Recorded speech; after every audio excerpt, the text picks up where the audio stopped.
In this video, we continue our A to Z of literary devices and poetry prompts at the same time with the letters G, H, and I. So if I were to describe this first literary device in overly academic terms, I'd say it is a typographical pause between two words on the page. Oh, you mean like a space? More a typographical pause between two words on the page. A space? A typographical pause between two words. Yes, I think I've got it. You mean a gap.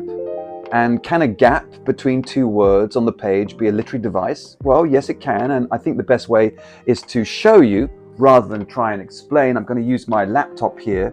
And I'm delighted to share one of my poems with you today. And this is on the Pin Drop Press website. I'm going to click the button and then you'll be able to see what I can see. So I'm here on the Pin Drop Press website, and if I click into the bookshop, just refresh that page, click into bookshop. There are some wonderful titles here, by the way, and I really encourage you to take a look around this fantastic website and read some of the poetry on offer from these fantastic poets. If we click into PhotoFit, my collection, and scroll down, there are some lovely words of praise here from fellow poets. And here is a poem aptly named The Gap. So I'm going to just start by reading the poem out loud and then we'll discuss it. The gap.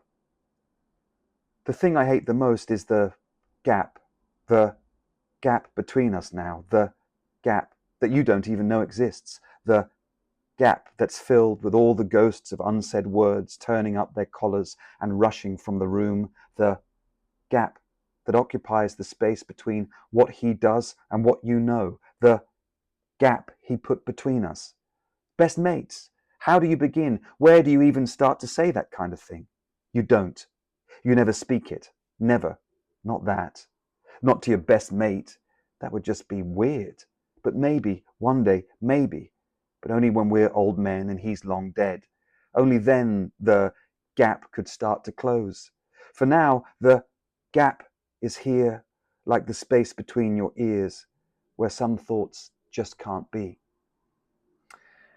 And so I suppose, and I'm not at all suggesting for a moment this is the superlative example of this literary device, but it is an example that I'm using to illustrate the device itself.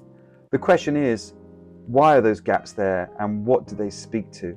It's fascinating to me as a poet to think about how poets spend so much time using language to craft meaning, and yet here we have an example of the complete absence of language being used to create the presence of meaning. What are the things that are left unsaid, the things that we cannot speak to? And that is exactly what this device is all about. Your prompt is to write a poem about a specific memory, feeling, or scene in which some things are left unsaid, and you're going to use this literary device to convey that. H is for hyperbole, and if I told you once, I've told you 1,000 times. And that's a good example of hyperbole, the deliberate use of exaggeration for sometimes comic or dramatic effect.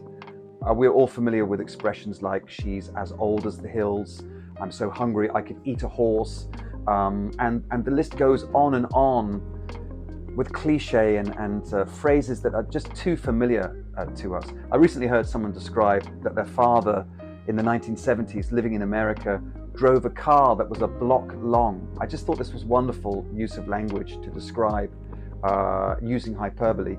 So think about these well-worn phrases. I love you to the moon and back, for example. We just can't do that in a poem today. It's just too familiar. Wordsworth, of course, talks about, I wandered lonely as a cloud that floats on high o'er vales and hills. I wandered lonely as a cloud? Really that lonely? One single cloud in a giant canvas of blue? So hyperbole can also have dramatic effect, not just comic effect. If you think about yearning and loss and love, then see if you can find some well-worn phrases that you will already know and change them up. And that's the prompt today, to take maybe 5 or 6 different examples of hyperbole, but you're going to change them and reinvent and reimagine them into something new. I is for internal rhyme, that is internal rather than end rhyme, where words at the end of a line rhyme with each other. Now we're placing a word slightly earlier in the line. So for example, I could say, I ran through the park, remembering how I larked around with friends. So the word park and larked are rhymes, and the word park coming earlier is an example of internal rhyme. So for this prompt, you're going to write about a specific memory of a peaceful moment in your life and in which the surroundings reflect that peace. And you're going to use at least 3 instances of internal rhyme in that poem. Thank you for watching, and if you've enjoyed the video, please do click the like button and also subscribe. It really helps us to grow the channel, and I'll be back soon with more poetry content.